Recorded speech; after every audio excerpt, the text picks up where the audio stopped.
Gudii keenya dhaggeeffadhaamee dhugaa rabbi viidiyoo kana jechuudha. Dhaggeeffadhaa amma dhumaatti jechuudha. Wallaahi waa'een shamarran keenyaa dubbatamee hin dhumu jechuudha. Amma mucaan tokko gooddinyaa kooti. Yaman taa'ee nikaa hidhate Dubaayitti ijoollee Gembeetti. Erga nikaa hidhatee ka'ee inni mucaan nama sammuu qabu Yaman taa'ee manallee ijaarratee waan ta'e qoqqoodhate. Amma Suudii deemuudhaaf qophaa'ee ka'e. Kaanaan hinnattu jette wallaahi hinnattu jettee boossee maraattee baay'ee wal jaallataniigaa. Hingalta Itoophiyaa galii anis waggaa 8 ga'e biyya namaa keessa hingallaa gallee jireenya keenya wajjin itti fufannaa ani birrii lafaan qaba 800 kashii akkaawuntii irraan qaba galee baajaajii tokko bitee sitti kennaan ittiin dalagdeenu jiraachiftaa biyya namaatti oliin hadeemini dhiisi jettee boossee maraattee kadhattee jaarsatti gurte jechuudha mucaa hambifte gali jette achumaan waadaa galchite hingale mucaan erganni galee galanii isinis galtee wal fuudhanii gaalaal wal fuudhanii erga ka'anii bubbulanii waan kana gaafate jennaan achumaan maal jette gaa birriin akkasitti babbade maal jette dhattee birrii hanga taate wayii fuutee dhuftee boottii jette sangaa lama wayii qindii bitteetti kennite qoti jette wallaahi billaahi akkuma kana jechuudha soba miti osoo anaatii mucaan baay'ee obsa qaba gaabar osoo anaatii immoo naffanniseen biraa deema malee jechuudha karoora kiyya hanqiftee rarraaftee geessitee Itoophiyaatti na deebiftee nan dalagadha innaan na hiitee kaatee sangaa bittee na boottii bittee nanti kennitee qotinaan jetteen naan wajjin jiraachuu moo tu'ootti dheen biraa deema wallaahi seenaa akkanaa fa'itu jiraachuudha waa'een shamarran keenya dubbatamee hin dhumu kanaafuu namni isin amanu waan biraa miti. Gudii arguu beera fuudhanii jedha Oromoon keenya yoo mammaaku. Guduma agarraa bargisee tokko shamarran keenya irrattis miidhaan hin jira garuu yeroo tokko isaanillee dhiirota keenya shawwadu waanuma gudii goone jechuudha. Nuti qoftillee kecha shamarran qoftis yookiin gaariidha jennee of qofa fudhachuu miti. Hundi keenya dhiiras ta'ee shamarranis ta'ee lachuun keenya keessayyuu nama attaallaluudhaan tokkoffaa baana jechuudha.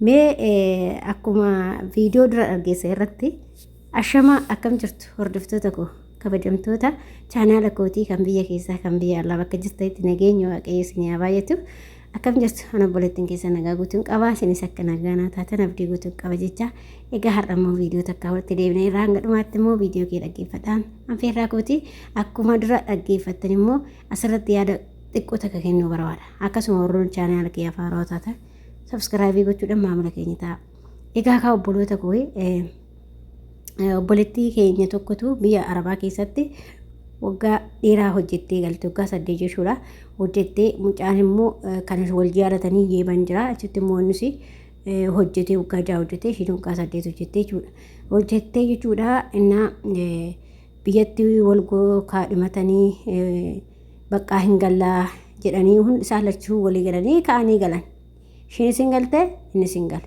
bakka isi jammara mucaanii nan dalagadha hin qabu hin geenye ganaadha karoora kiyyan xumurannee jedha mucaan maaliif yookiin bajaajii bitachuuf danda'a yookiin waan adda addaa bitachuu danda'a garuu lafa bitatee mana ijaarrateera mucaan kun garuu mucayyoon tunu mana isin qabdu lafa isin qabdu dhaggeeffadha waan baay'ee walirraa barannaa bar namni tokko gaafa waa haasa'u waan baay'ee irraa barata innaa mucayyoon tun kaatee galtee mucaas galchite gaafa galtee jettuu cidha godhatanii walitti dhufanii kaa hin beekamaa mitiire mucayyoo yoo galtu birriin isin jiru ishiin kan waadaa galteen birrii 800 buukirraa hin qaba jettee walii galteeni mucaanis ka'ee sababa saniif vadoo kaayyoo fi xumuratiin ka'ee yeebanii gale jechuudha ishiinis immoo biyya Saudi Arabiyaa keessaa galte jechuudha innaa gaafa galanii jedhanii ishiin erga galteen boodatti immoo cidha isaanii godhatanii gaafa cidha godhatanii jedhanii birriin baajaajii bittu hin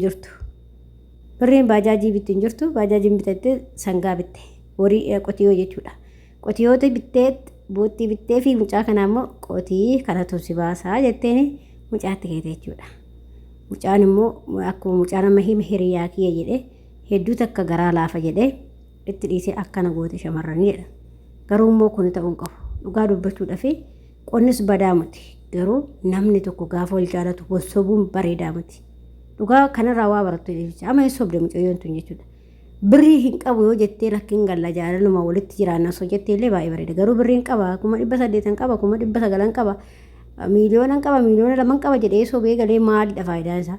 Dhirsaa yoo wajjin ta'u dhuguma jedhe mucaan kun ani osoo dhiirri tokko akkasitti na sobe taatee jala taa'ee niitiin ta'uuf sobuma saniifuu sobni bakka waan akka sobaa nama jibbisiisu hin jiru na jibbisiisaan akka kootitti jechuudha. Sobuun hin barbaachisu dhugaa dubbachuutu barbaachisa. Yoo dhabdes namni kootuu jedhuun hin jiru. Mucaan kun yoo dhabdes garuu jaalala isaa hin dhiisu irra caalaa wal jaalachuudha. Gaafa wal jaalatan immoo hojjetanii argachuu danda'u. Innaa mucayyoon kun mucaa kan attaalaltee itti heerumtee jechuudha. Wanni biraati miti akkuma dhiirri nama nu attaalalu shamarri illee immoo amma fuggisoo dhiira attaalaltee itti heerumtee jechuudha. Dhiira fayyaalicha akkana haatu jira laala. Innaa kanaafi nama attaalalanii itti heerumuu bultii namaa hin ta'u akkuma mucaan jedheeyyuu osoo anallee ta'e hin dhiisu jechuudha. Dhiirri tokko akka ishee kanatti na attaallalee na fuudhee hin dhiisu isaaf niitiin ta'u jechuudha. Bakka maaliif maana soba sobni maaliif barbaachise? Jireenya keessatti sobni hin barbaachisu abaddan hanga jireenya keenyaa waliin jiraanna waan ta'eef wal sobuun hin barbaachisu. Dhugaa walitti himne waliin deemudha. Dirqama inni qabaachuun qabu dirqama inni qabaachuun qabu jaalala qofa walii yoo qabaanne waan guddaatti bahuu dandeenya. Waan fooqi tokko ijaarsisuu dandeenya viillaa ijaarsisuu dandeenya. Garuu gaafa jaalalli hin jiraan wal soboo ta'e boru sinnuma soba atis suma sobda. Kun warruma sobaa hin jiraatu jechuudha. Hagam addunyaarra jirraa wal sobu. Dhugaa walitti himne yoo qabaanne yoo dhabne hoo walii hojjennee arganna. Amshir jennee wal amansiisnee walitti heerumuudha.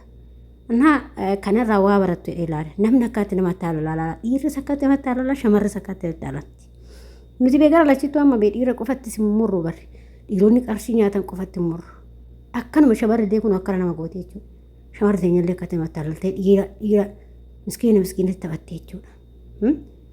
Dhiirri tokko immoo shamara miskiinatti taphata jechuudha. Qarshii irraa nyaate dhugaa rabbii hedduu takka namni kun addunyaa kana bakka addunyaa kanarra jiraannadha malee ishee boruutiif yaadaan jiru. Boru maal taanaa boru moo sobne maali sobni kun maal jecha nu gahaa jedhanii yaadaan jiran jechuudha. Kana wal sobuun hin barbaachisu. Keessatti bultii keessatti jireenya keessatti wal sobuun hin barbaachisu. Jireenya keessatti immoo nama jaalala dhugaa beeku si faana deema malee namni jaalala dhugaa hin beekne yookiin kan qabeenyatti amanu wajjin deemuu hin danda'u. Maaliif jireenya jechuun hanga addunyaa haara jirtu kan waliin jiraattudha. Garuu wal sobaa jiraachuun immoo abadan hin ta'u. Jireenya keessa dhiisitii namuma biraatu wal sobdee jiraachuun baay'ee namaas talla. Ati yeroo kamiyyuu osoo dhugaa dubbattee namni dhugaadha sin jedhee si amanu tokko hin jiru. Ati sobde taana takkitti sobni tokko sirratti qabamnaanii jechuudha. Kanaaf bultii keessatti jireenyi sobni hin barbaachisu. Dhugaa dubbattee odoo waliin jiraattee washi. An akka kootti osoo mucaa kana ta'ee an akka bakka mucaa kanaa osoo hin bu'ee ani dhugaa rabbii ana dhirsallee naa hin ta'u jechuudha. Nan diiga malee jireenya santu addaan ba'a malee jechuudha. Amma kanaafuu sobinaa dhiira sobinaa yoo heerumuu barbaadan akkasuma dhiironni illee shamara keenyaatti haalaltanii heerumnaa. Innaa akkasiin jedhaa isin mee maal jettu koomeentii ala kaa'aa.